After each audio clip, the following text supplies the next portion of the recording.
찬양을 여러분들이 해주셔야 돼요.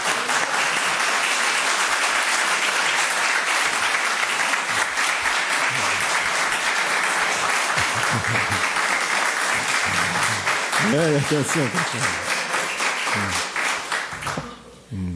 되게 미안하게 만드네.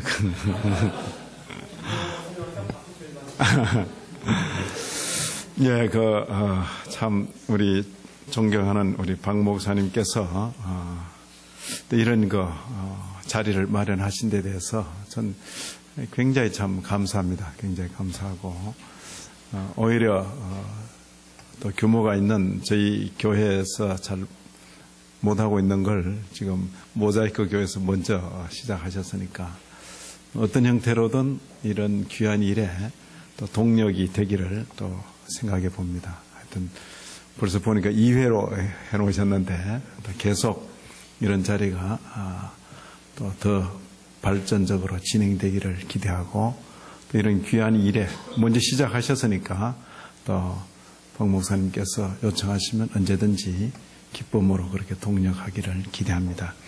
또 이런 자리에 또 이렇게 함께 하시는 우리 모든 동역자 여러분들 진심으로 귀하게 생각하고 오늘 제가 맡은 이 주제가 아마 전체 주제로 그렇게 여겨지는데 저는 이제 그 주제와 관계해서 한번 생각을 하면서 우리 목회 현장을 한번 돌아보면 좋겠다 그렇게 생각합니다.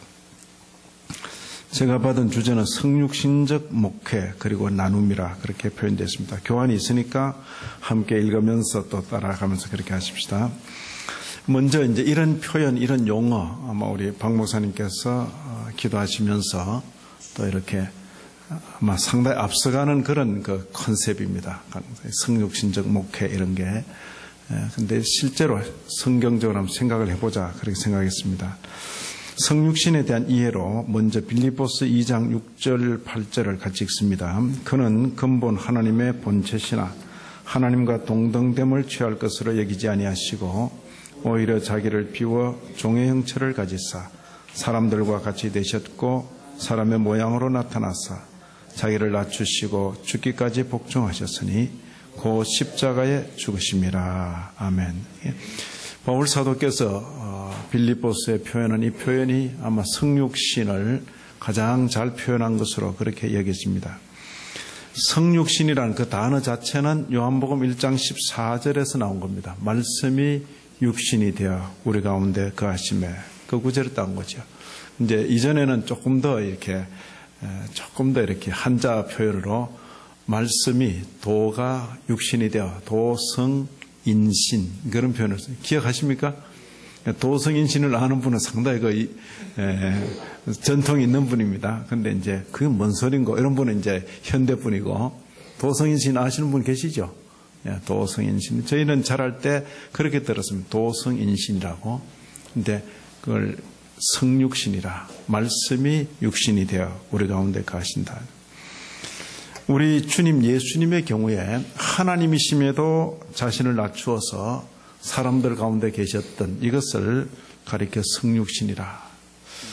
저는 이제 성육신적 목회 이렇게 할 때 이제 제일 먼저 탁 떠오르는 게 실제로 그렇지 않습니까? 어떤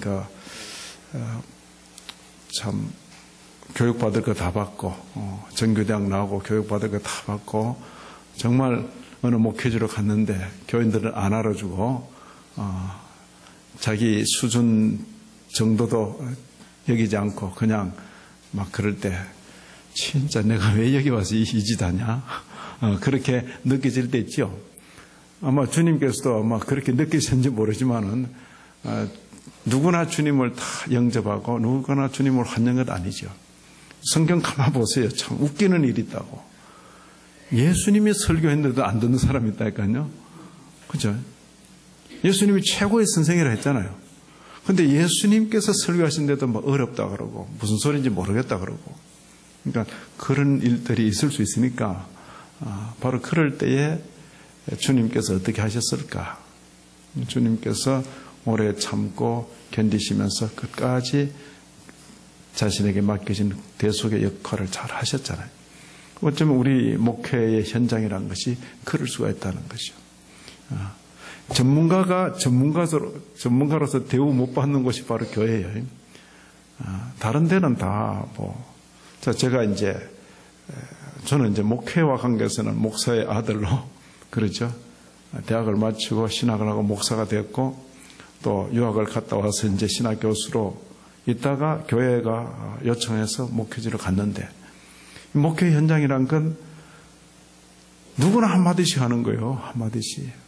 목사님 그렇게 목회해서는 교회가 되지 않습니다. 그럼 어떻게 할까요? 이건 이렇게 하시고 저건 저렇게 하시고. 목사여 신학 교수 출신인 제게도 훈수를 뜬단 말이에요. 누가? 권사님도 훈수 뜨고 장로님도 훈수 뜨고 막 교인들마다 다 한마디씩 하는 거죠. 그죠? 그래서 제가 그랬어요. 그 의사 앞에 가서 의사가 뭐 말하면 내 병은 내가 압니다. 그러고 한마디 해보시라 그랬어요. 그럼 의사가 뭐라 그럴까요? 그냥 나가라 그러죠. 나가라. 그죠? 그렇잖아요. 전문가는 전문가한테 전문가의 말을 들어야 될 텐데 교회란 현장은 전혀 전문성이 인정 안 되는 것이죠. 그죠? 오히려 어떤 분들이 전문성을 인정하는가? 의사, 변호사, 판사, 교수 이런 분들은 자기가 전문인이니까 목사님도 전문가라 이거예요. 그 방면에서는 어떤 딱 분야에 이러면 대화가 복잡해지면 목사님 말씀 들읍시다. 또 그렇게 딱 결정이 나버려요. 근데 목사가 뭐라고 말해도 자기 주장을 우길 수 있는 분들이 아주머니들 이런 분들은 그냥 그러죠. 이게 이제 교회 현장은 그렇다. 성육신적 목회라 했을 때 이 목회에 관한 신약 성경의 가르침을 좀 보십시다. 베드로전서 5장 2절 3절 저는 이제 한 구절씩 한번 잡아봤습니다. 같이 읽습니다. 너희 중에 하나님의 양무리를 치되 억지로 하지 말고 하나님의 뜻을 따라 자원함으로 하며 더러운 이덕을 위하여 하지 말고 기꺼이 하며 맡은 자들에게 주장하는 자세를 하지 말고 양무리의 본이 되라. 이 베드로 사도를 통해서 우리에게 주신 말씀이죠.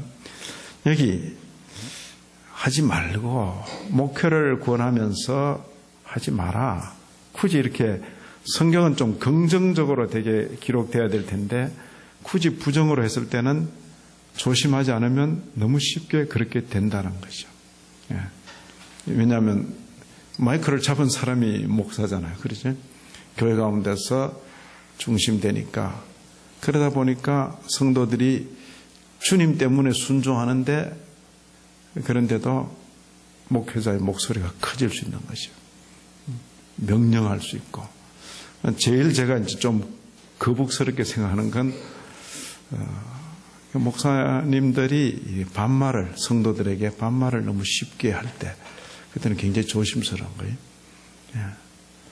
성도들에게 존대어를 하는 게 좋죠. 존대. 웬만히 친숙해도 반말은 특히 공적인 자리에서는 반말은 가난하지 않는 게 좋죠. 그런데 이제 연세 드신 목사님 일찍 개척하셔가지고 오랜 세월 같이 있으면서 정도 많이 들고 모든 성도들이 자녀 같고 이제 내일 모레 이제 은퇴하시는 이런 목사님께서 공식 석상에 언제나 반말을 막 하신다고요? 있을 수 있는 일이 연세도 많으시고. 그런데 그런 교회에서 있던 젊은 부교육자가 그죠? 이제 그렇게 배웠어요. 성도들에게 단상에서도 야, 자, 그러고 김장로, 김권사, 박집사, 그렇게 이제 뒤에 존칭은 다 생략해 버린 거죠. 님자를 거의 안 붙이는 거죠. 그렇게 되면 자기 나이를 생각해야죠, 나이를. 그죠? 은퇴 직전에는 한두 번 하세요. 그런데 그 전까지는 6학년 되기 전까지는 6학년 되어서도 존칭어를 쓰면 더 좋고 왜냐하면 어린 성도들일지라도 젊은 성도들일지라도 연세 있는 목사님이 이렇게 존대를 해주면 좋아해요. 굉장히 좋아한다. 그러나 이렇게 그냥 말을 놔버리면 우리 목사님 나 이제 굉장히 친하게 여기는 것보다 그럴 수도 있지만은 그게 좋지 않은 상황에서는 무시한다. 이래 되거든요. 무시한다. 그러니까 참 좋지 않아요. 이게 맡은 자들에게 주장하는 자세를 하지 말고 조심하지 않으면 그래 된다는 거죠. 그리고 양무리의 본이 되라. 그럼 여기 성육신적 목회와 관계에서는 양무리의 본이 되는 그거죠. 그죠? 나는 워낙 출신도 좋고 하기 때문에 그냥 난 내 식대로 해도 된다가 아니라 성도들이 나보고 따라온다 이 생각을 하면 그 자세를 가지는 것이죠. 목회에 대한 구약 성경의 가르침을 한 구절 찾아보십니다. 에스겔서 34장 4절입니다. 같이 읽습니다. 너희가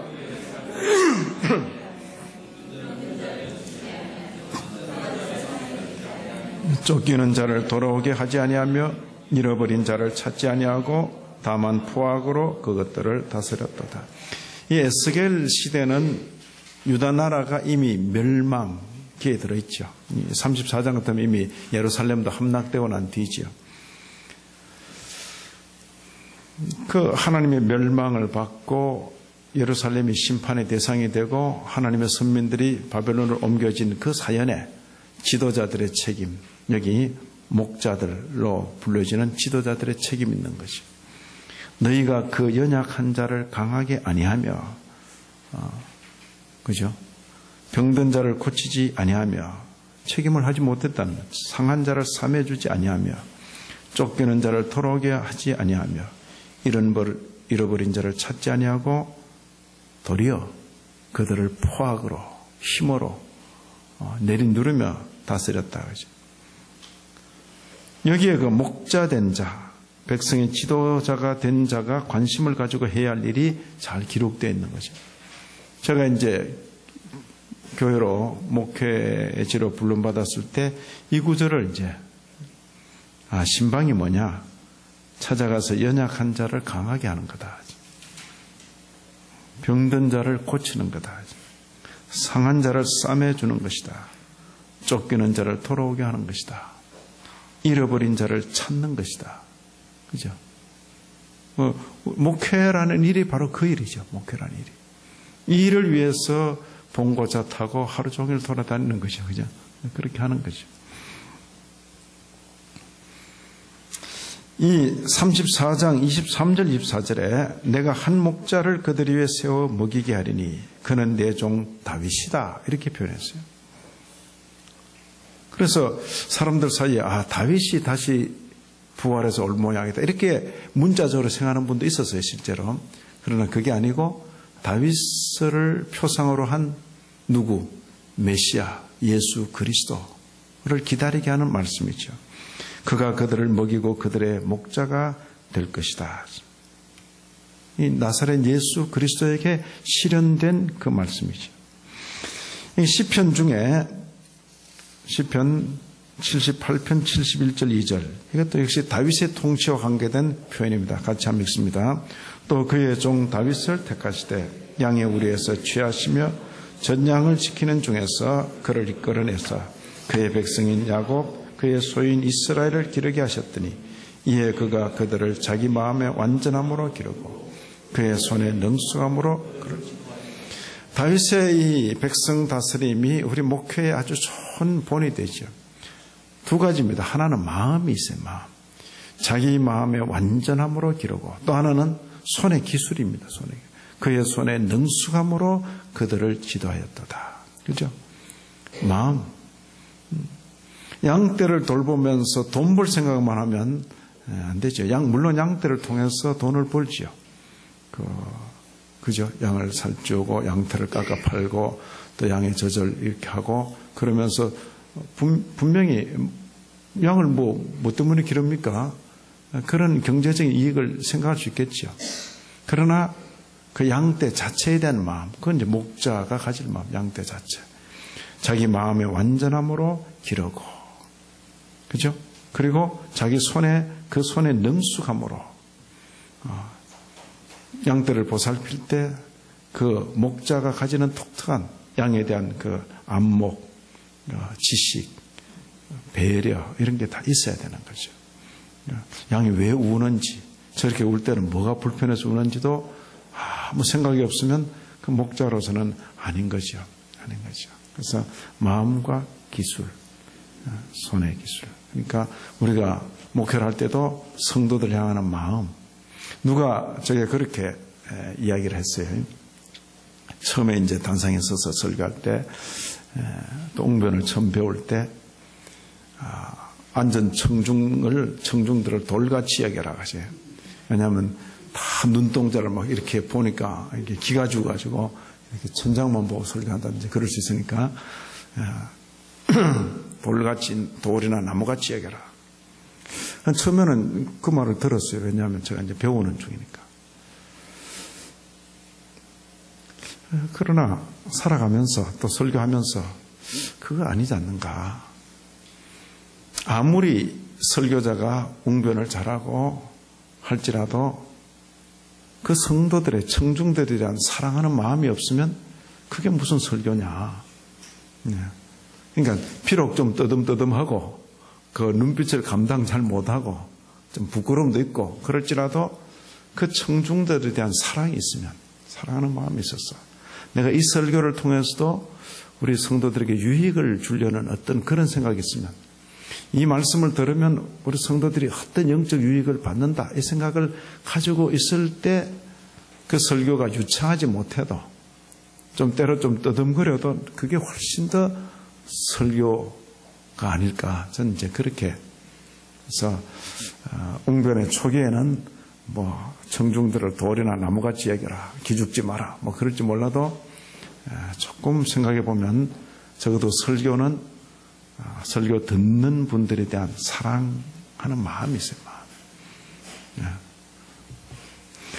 자, 목회에 대한 우리 주님의 교훈도 역시 에스겔 예언의 실현이 바로 예수 그리스도 우리 주님이시죠. 목양에 관한 주님의 교훈은 요한복음 10장에 집중되어 있는 것입니다. 같이 읽습니다. 나는 선한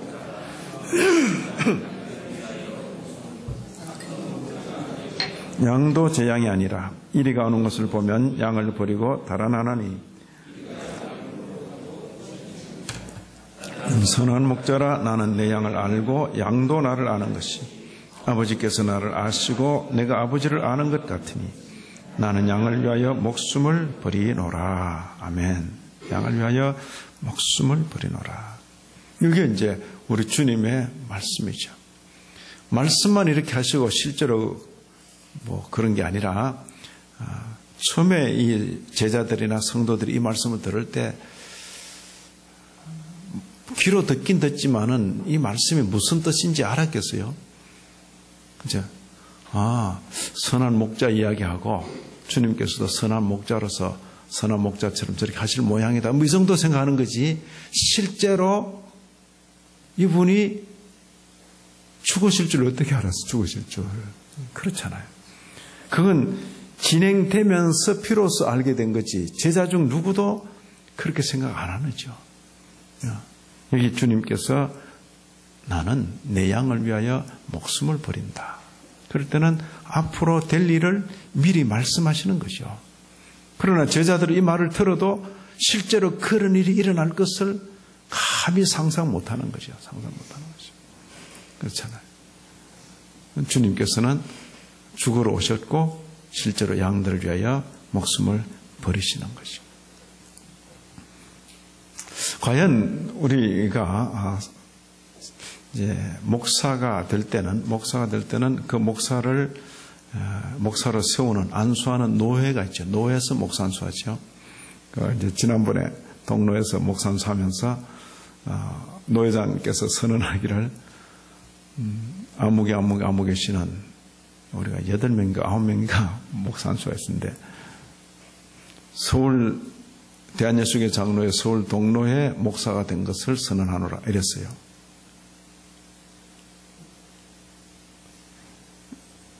목사 안수는 노회가 줘요. 그러나 목사 안수를 받으면서 그 목사는 주님의 교회 목사가 되는 거예요. 예? 서울 동로회 목사만 되는 게 아니라 대신 교단 목사가 된 게 아니라 목사로 안수 받으면서 그는 우주적인 공교회의 목사가 된다고요. 무슨 말인지 알겠어요? 장로도 마찬가지. 예. 한 개교회의 장로로 세워지죠. 장로는. 그러나 그는 그 교회에만 장로가 아니라 전체 주님의 교회의 장로가 되는 거라고요. 그렇죠? 그러니까 시무 관계는 그 교회. 목사도 마찬가지예요. 목사도 자기가 시무하지 않는 교회는 아니잖아요. 책임 아니잖아요. 또 어느 교회 가더라도 임시 목사로 1년 하잖아요. 임시 목사. 그리고 위임을 받을 때 시무 목사가 되는 것이죠. 장로도 마찬가지죠. 그 본교회를 떠나면 시무에서는 사면이 되지만은 그 장로는 주님의 교회 장로라고. 그죠? 주님의 교회. 우리는 주님의 교회 목사죠. 내가 지역교회, 모자이크 교회로부터 초청받아서 목사를 안수 받을지라도 모자이크 교회만의 목사가 아니라 그는 이 교회가 속해 있는 노회, 안산노회입니까? 노회 목사면서 동시에 대한예수교 장로회 대신교단의 목사면서 동시에 한국교회 목사고 세계교회 목사고 주님의 교회 목사라고. 그 역량에 따라 필요에 따라 언제든지 이 개교회를 발판을 해서 쫙 갈 수 있는 거죠. 그죠? 그런 부분을 생각해야 되는 거예요. 예수님이 이 정신, 나는 내 양을 위하여 목숨을 버리노라. 우리가 주님의 교회 목사가 되면서 우리도 양들을 위하여 목숨을 버리기까지 각오하는 목사가 될 수 있을까? 그죠? 어떤 분은 이제 아예 목회지 부임하면서 여기서 제가 뼈를 묻을 각오를 했습니다. 뭐 그렇게 생각하는 분도 있어요. 대단한 분들이죠. 되게 선교사님들이 그렇게 생각하는 게 있어요. 그건 굉장히 귀한 것이요. 어떤 일반 목회자보다 더 영적 긴장을 가지고 아마 그런 생각할 거예요. 선교지에서 뼈를 묻겠다. 양화진에 가면 이 땅에 뼈를 묻은 선교사들이 많이 있죠. 그죠? 우리가 어떤 한 목회지에 부임하면서 내 목회지는 여기서 내가 일생을 마감하겠구나. 근데 뼈를 묻고 싶어도 요즘은 정년이 있어가지고 뼈를 못 묻어요. 그죠? 나이 되면 나가라 그래가지고 뼈를 묻고 싶어도 어떤 분은 막 뼈를 묻겠다고 막 그러는데 교인들이 사양해요. 자, 그런데 그 뭐 무리해서 뭐 정년 넘겨서까지 막 그럴 건 없고 우리가 주님의 교회를 위해서 성도들을 위해서 이런 각오로 임할 수 있겠는가? 스스로에게 물어보는 거지. 예수님이 이 정신을 구현하는 목회, 예수님이 이 정신을 본받는 목회가 성육신적 목회로 저는 이해를 하고 싶은 것입니다. 그리고 눈높이 목회. 주님께서 오셔가지고 막 천상의 언어로 막 하시면 듣기야 대단히 아름다울 줄 몰라도 아무도 못 알아들어. 그러죠. 우리 설교가 때로는 그럴 수 있어요. 특히 이제 저 같은 사람. 뭐 공부를 뭘 많이 해가지고 성도들이 뭔 소리인지 못 알아듣고 이래버리면 성도들이 마침내 그러지. 확실히 우리 목사님 유식하다. 그죠? 우리의 설교에 그런 면이 가능한 없도록 만들어야 될 거예요. 특히 농어촌에서 목회할 경우는 알지요. 성도들은 우리 목사님 도시에서 대학도 하시고 대학원도 하시고 또 뭐 목회학 박사까지 하시는 줄 다 알아요. 그런데 일단은 내가 듣기 어려운데 어떻게 해요?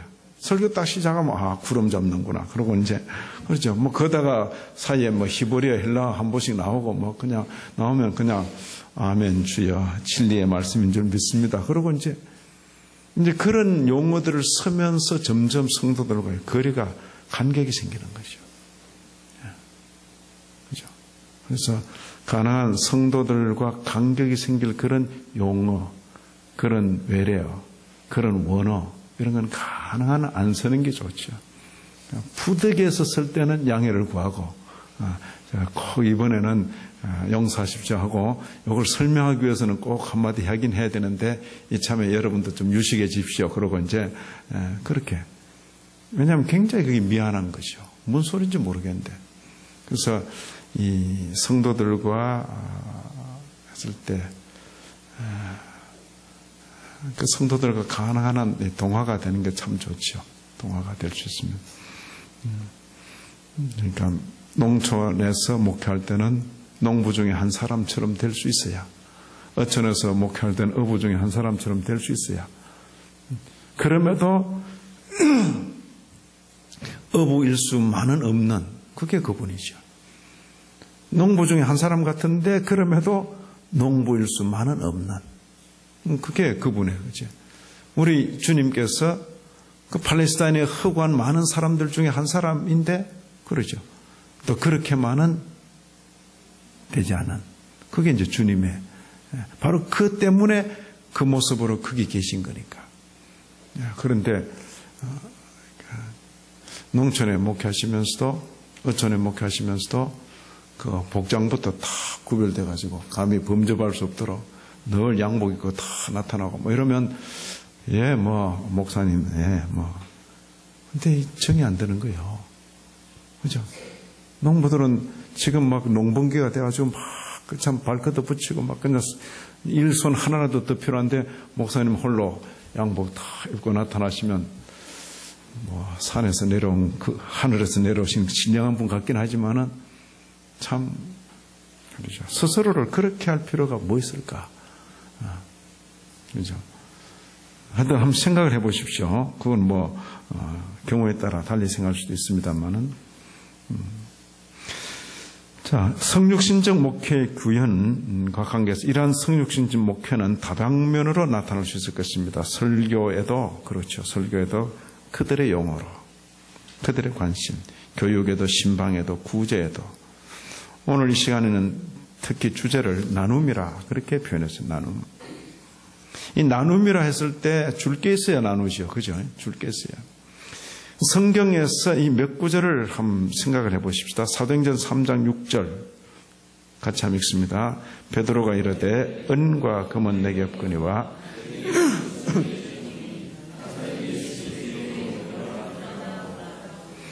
세상은 은과 금을 구한다. 그렇게 말하죠. 여기 남에서 안전병이 된 사람이 은과 금을 구했죠. 그때 사도들의 말은 은과 금은 내게 없다. 이렇게 말하죠. 그러면서 내게 있는 것을 내게 준다. 이게 이제 목회와 관계된 나눔이다. 이렇게 말할 수 있겠죠. 그것이 뭐죠? 나사렛 예수 그리스도의 이름이라. 그런데 이런 말씀이 성경에 있고 또 이런 말씀에 근거해서 선배 목사님들이 제게 이렇게 말했죠. 목회자는 일체 물질 문제에 연루되면 안 된다. 그 말이 목회자가 남의 돈을 너무 쉽게 빌어서 못 갚고 그런 일이 있어서는 안 된다. 그런 식으로는 이제 이해가 되겠어요. 또 목사님 사모님이 또 뭐 어렵다고 학비 때문에 뭐 생활비 때문에 집사님 뭐 권사님한테 돈을 빌어가지고 이렇게 막 빚을 못 갚고 뭐 그런 일이 있게 되면 좀 목회가 복잡해진다. 그 정도는 이해가 되겠어요. 그러나 이 말씀 은과 금은 내게 없다. 내게 있는 것을 내게 준다. 나는 설교만 한다. 성도들이 내게 어떤 경제적인 어려움을 호소할 때는 목회자는 일체 거기에 대해서 개입되면 안 된다. 그렇게 적용하는 데는 저는 예스라고 말하면서도 과연 그럴까? 성경에는 다른 말씀도 또 있어요. 그 아래에 보시면 야고보서 말씀과 요한일서 말씀. 자, 같이 읽습니다. 만일 형제나 자매가 헐벗고 일용할 양식이 없는데 너희 중에 누구든지 그에게 이르되 평안히 가라, 덥게 하라, 배부르게 하라 하며 그 몸에 쓸 것을 주지 아니하면 무슨 유익이 있으리요? 이와 같이 행함이 없는 믿음은 그 자체가 죽은 것이라. 또 한 구절 읽죠. 누가 이 세상의 재물을 가지고 형제의 궁핍함을 보고도 도와줄 마음을 닫으면 하나님의 사랑이 어찌 그 속에 거하겠느냐. 자녀들아, 우리가 말과 혀로만 사랑하지 말고 행함과 진실함으로 하자. 자, 이 말씀은 일반 성도들만 지켜야 됩니까? 목회자도 지켜야 됩니까? 목회자는 물질에 관여하면 안 되잖아요. 그러니까 앞에 사도행전의 말씀만 가지고 그렇게 너무 쉽게 말해버리면 이런 말씀은 어떡하고요? 그렇죠? 우리가 경제사회 속에 살면서 성도들이 어려움을 호소할 때 그걸 외면할 수 없는 거예요.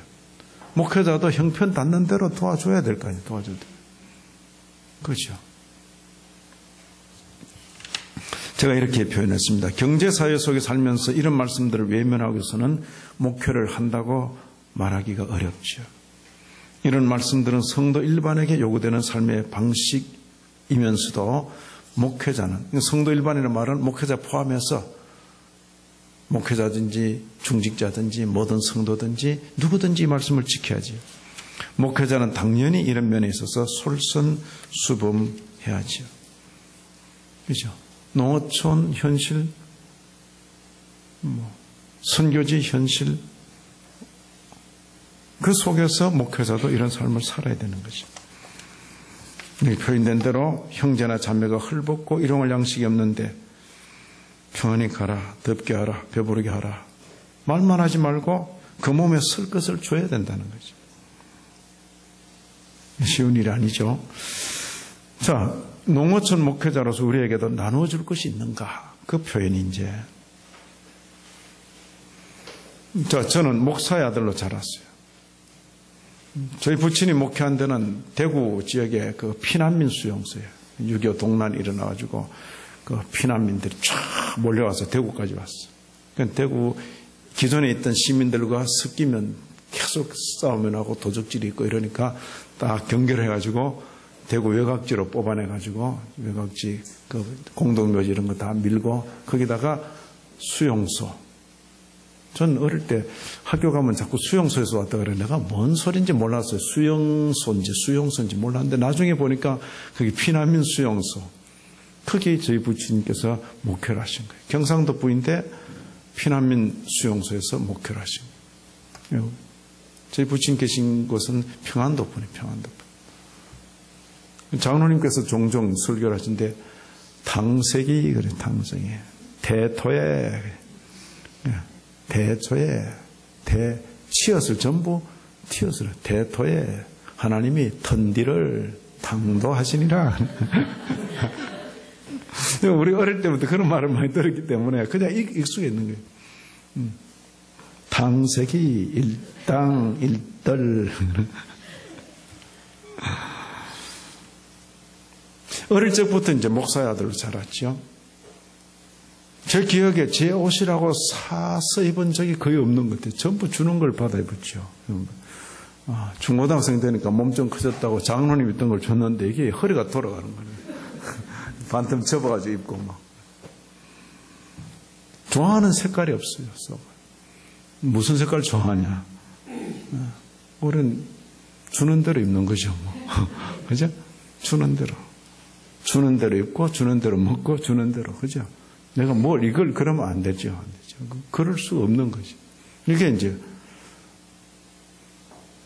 그렇게 자랐고 그 다음에는 이제 그 생활이 지겨워가지고 내가 이거 싫다. 그럼 목사 안 되는 거고 뭐 그런데 별로 신경 쓰지 않고 또 그럼 또 2대 목사가 되는 거고 그러죠. 또 3대 목사가 되는 거고. 지금 제 아들이 이제 목사 안수 받았어요, 이제. 한 1년 됐어요. 3대로 이제 가는 거죠, 이제. 가는 거죠. 자, 그러다 보니까 목회자의 삶은 받는 데 익숙하죠, 받는 데. 그죠? 우리는 형제들이 많았어요. 참, 목사님 되게 식구가 많아가지고, 우리 9남매가 자랐으니까, 11식구죠. 별걸 다 받죠, 그 별걸. 예? 교인들이 밥 남은 것이 뭐 들고 오는 거예요. 밥 남은 식은 밥. 이거 버리기도 아깝고, 목사님들은 식구가 많으니까 이거 다 처리할 것 같습니다. 또 부친 또 하나 받아가지고 다 감사기도 하고. 그럼 늘 하시는 말씀이 우리가 대통령보다 더 호강한다. 난 진짜인 줄 알았어요. 그 사람들은 총과 칼과 권력으로 누리지만은 우리는 성도들의 사랑을 먹고 산다. 그렇죠? 수박 한 통에 오면 그 수박 한 통을 12개로 나누는 거 쉬워요. 10개로 나누는 거 쉽고 11개로 나누는 건 그건 굉장한 그죠? 11개로 다 나눈다고 불평불만 없도록 딱 수박 한 통을 가져와도 기도하고 감사하고 예? 이런 성도들의 사랑을 청와대에 계신 분이라고 누리겠나? 우리는 또 그런 줄 알았죠. 그래 아멘 하고 이제 그러니까 이 가난과 어려움 그게 어릴 때는 그게 가난인 줄 몰랐다니까요. 오늘 그 말씀 듣고 배우고 전도하고 주일학교 하고 뭐 그 재미로 제가 이제 대학교 마치고 신학교로 갈 무렵에 남동생 셋이 있으니까 동생들 불러 모아놓고 야 이제 형은 이제 신학교 간다. 우리가 이제 형제가 여러 되니까 동생들이 다 똘똘하다고. 그러니까 우리 골고루 하자. 나는 그럼 목사하고. 그러니까 동생들이 입이 다 이만큼 나오죠.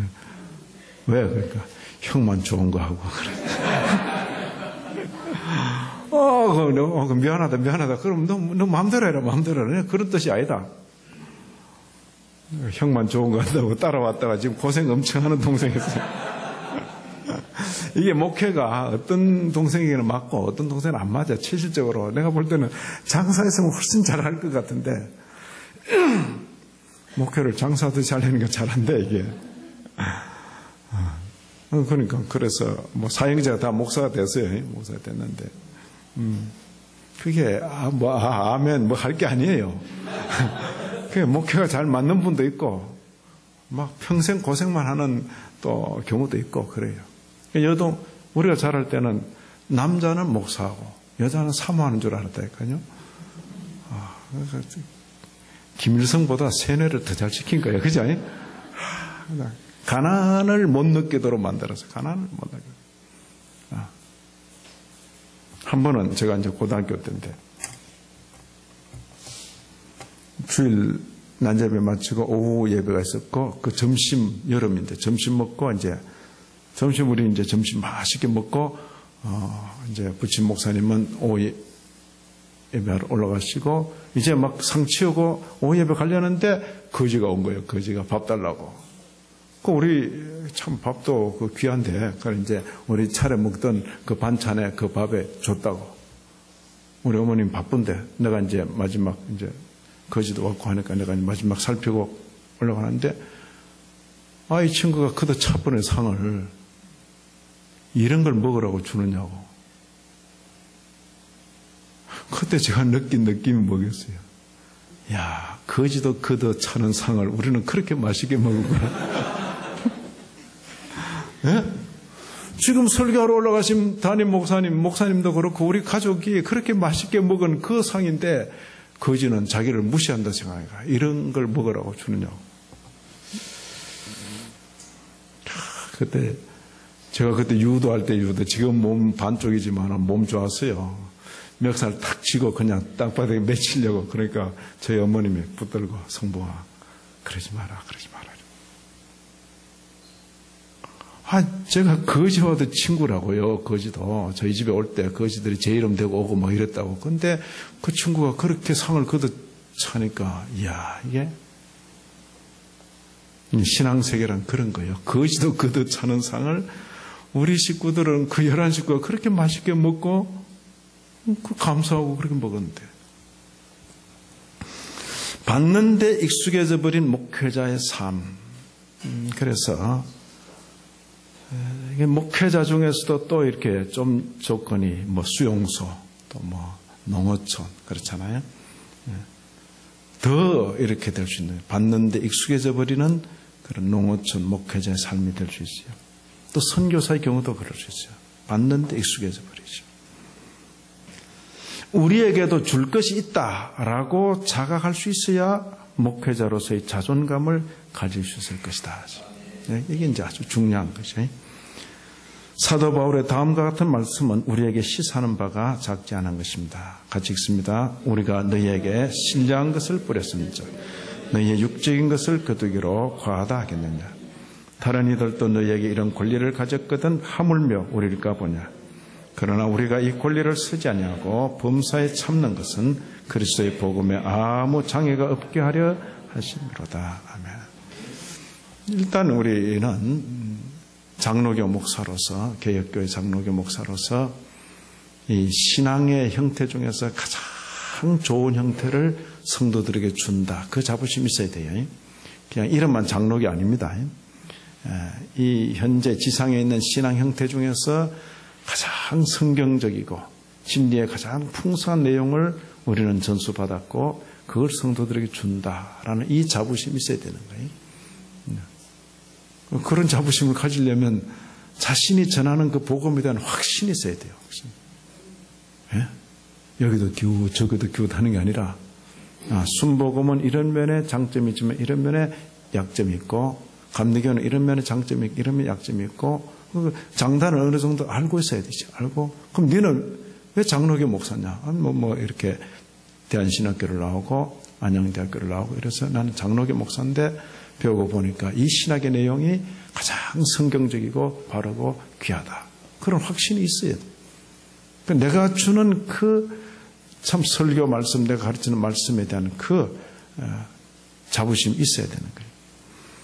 그러면서 바울 사도는 참 목회 안 하면 한가락 하실 분 아니에요. 예루살렘 대학의 총장이라도 됐을 뿐인데 주님께 사로잡혀가지고 목회하는 바람에 주는 자가 아니라 받는 자가 된 거 아니에요. 받는 자. 그럴 때 이 빌립보 교회 성도들이 감옥에 갇혀 있는 바울 사도에게 에바브로 디도를 통해서 물건을 보내왔을 때 참 고맙다라고 말하면서 이 마음을 표현하죠. 내가 궁핍함으로 말하는 게 아니라 그랬어요. 나로 말할 것 같으면 어떤 형편에든지 나는 자족하기를 배웠다. 나는 비천에 처할 줄도 알고 풍부에 처할 줄도 알았어. 모든 일 곧 배부름, 배고픔, 풍부, 궁핍에도 처할 줄 아는 일체 비결을 배웠다. 내게 능력 주시는 자 안에서 내가 모든 것을 할 수 있다. 그렇죠? 사람이 돈 좀 있으면 어깨가 좀 펴지고 지갑이 비우면 이렇게 쭈그러들고 이게 이제 인생인데 목회자는 그럴 이유가 없는 거죠. 그죠? 이거. 말씀 주는 자가 말씀 받는 자로부터 육적인 것을 받는 것은 당연한 것이죠. 그럼에도 그런 권리를 다 쓰지 않는 것. 바울 사도는 복음 전도에 방해될까 봐 그렇게 했다는 것이죠. 공급받는 것에 많고 적음에 지나치게 좌우되지 않고 있으면 있는 대로 없으면 없는 대로 감당해 갈 수 있다고 말하는 것입니다. 결코 쉬운 일이 아니에요. 그럼에도 이런 은혜가 있기를 진심으로 기원합니다. 저희 선생님께서는 설교를 아주 열정적으로 했어요. 열정적으로 하고. 그러니까 설교, 수용소 교회 목사인데 설교 잘한다고 소문이 대구 장안에 다 퍼졌어요. 그래서 대구 시내에, 여기는 수용소고 저쪽 시내에 규모가 있는 교회들에서 청빙 교습이었어요. 청빙 교습. 그런데 이 독특한 고집이 뭐냐? 청빙위원들이 와서 사례비를 언급하거나 대우를 언급하고 그러면 일단 실격이야. 공개되지 않은 그분 내면의 어떤 기준이 교회 옮겼겠어요? 안 옮겼겠어요? 예, 절대 안 옮깁니다. 이 가난하고 힘들고 어려운 교회에 계시니까 오는 분들마다 장로님들이나 청비위원들이 전부 그걸 과시하는 거예요. 여기 뭐 어떻게 되어 왔는지 모르지만 저희 교회 오시면 세배를 드리겠습니다. 하여튼 거의 그런 걸로 자꾸 이야기하는 거예요. 그러면 일단 처음부터 실격. 부친이 기대한 건 뭐예요? 우리가 영적으로 막 추려 죽겠습니다. 목사님을 통해서 설교 말씀을 듣고 싶습니다.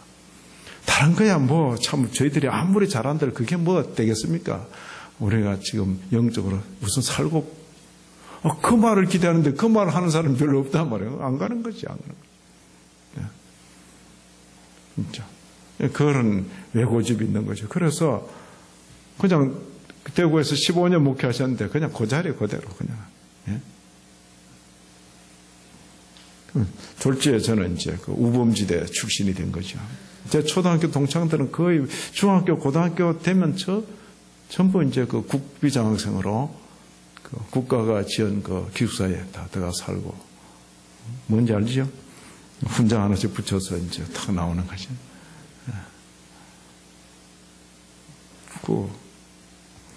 자부심 있는 것이 자부심.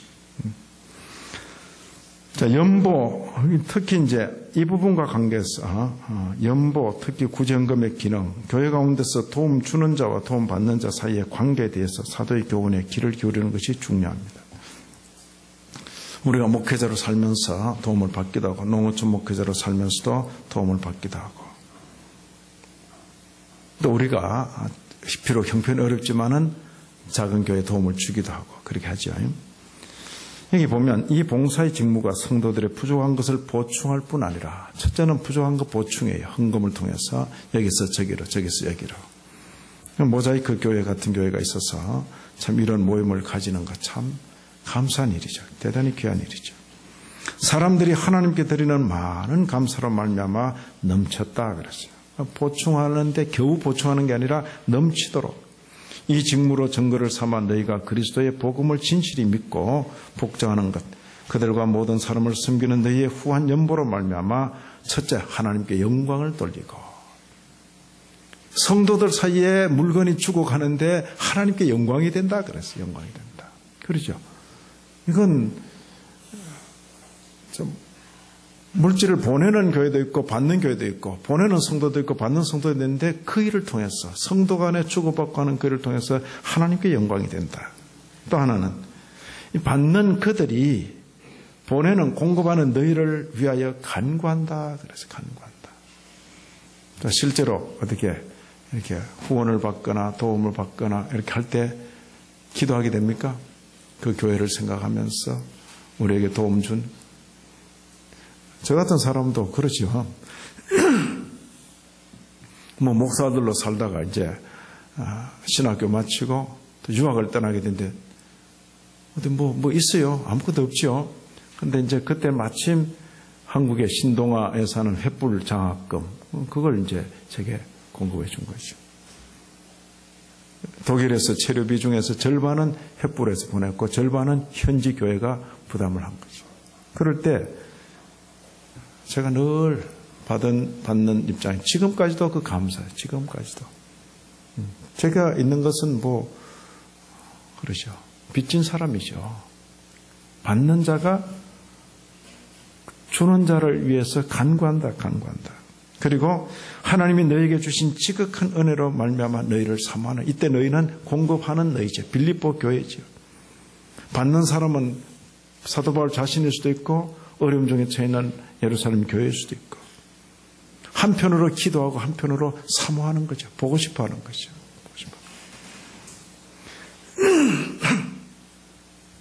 저희 교회에서도 선교금을 보낼 때든지 이렇게 후원금을 보낼 때 돈만 보내지 마시오. 기도합시다. 마음을 보내시오. 마음을. 선교사들이나 누구 오시면 꼭 구역별로 만나도록 배려를 하는 것이죠. 연보, 특히 구제헌금은 도움을 필요로 하는 성도들에게 부족한 부분을 보충해주는 역할을 할 뿐 아니라 도움을 받는 자가 도움을 주는 성도들을 위하여 기도하며 사모하게 하는 것이죠.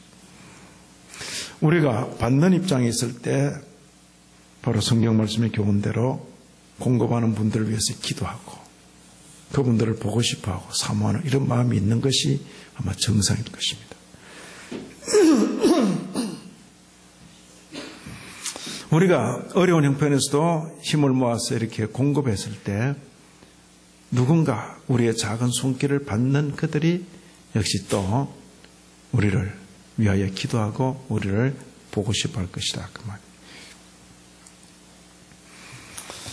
제가 이제 이 주제를 받아서 또 오늘 모임을 생각하면서 있을 때 여기 지난 10월 24일자 국민일보의 미션 부문에 예장 통합에서 홀로 서기 성공 사례집을 발간하면서 더 낮은 곳을 섬기니까 우리 교회가 미자립에서 탈출하더라 하는 그런 간증 기사를 많이 넣고 있어요. 더 낮은 곳을 섬기는. 우리도 견디기 힘든데 그럼에도 불구하고 더 낮은 곳을 섬기니까.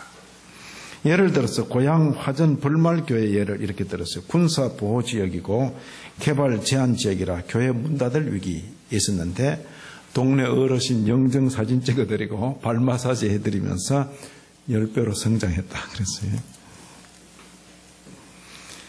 둘째 사례는 제천 백운면 도학교인데 지역 노인 대부분 숫자도 못 세는 문맹에다가 이주 여성이 많은 그런 지역인데 그 특성을 감안해서 8년째 한글 교실하고 있다는 게 또 성도들이 또 제가 그래서 이 신문 보다가 책을 구해서 봐. 이 책이 이 책. 예장 통합에서는 반석위에 세운 교회. 여기 여러 한 20교회 정도의 사례가 기록되어 있는 것입니다. 기록되어 있어서 혹시 이제 이 책을 구할 수 있으면 저는 한 권밖에 못 구했는데 구할 수 있으면 보시면 다양한 사례들이 있어요. 그럼 이제 우리 교회와 지역적으로나 여러 가지 경우가 아주 유사하겠다 싶으면 그런 사례들을 참고할 수 있겠죠. 예. 아무쪼록 목사로, 주님의 교회의 목사로 또 동역자로 이 자리에 함께 있는 것 참으로 귀하게 생각하고, 또 쉽지 않은 그 목회지에서 또 주님의 목회자, 주님의 종들의 이 자부심 또 의연함을 가지고 주님께서 그 자리에 두시는 동안 충성 다하시는 귀한 동역자 되시기를 진심으로 기원합니다. 우리 사모님 여러분들께도 마음으로 응원합니다. 아무쪼록 기쁨 가운데, 감사 가운데 그 목표를 잘 내조하는 귀한 종들 되시기를 진심으로 기원합니다. 하나님 아버지, 귀한 자리, 귀한 동역자들 앞에 주께서 주신 말씀의 은혜를 함께 잠시 나누었습니다. 이 귀한 일을, 자리를 베푼 모자이크 교회를 복주시고 담임 목사님을 주님께서 계속하여 선한 도구로 세워주시기를 간절히 바랍니다. 이런 귀한 자리에 동역자로 함께 있는 우리 모든 목사님들, 사모님들 또 위로가 되고 힘을 얻게 하시고 또 주께서 맡기신 그 현장에서 끝까지 충성 다하는 귀한 종들 되게 하여 주옵소서. 예수님 이름으로 기도 올리옵나이다. 아멘. 감사합니다.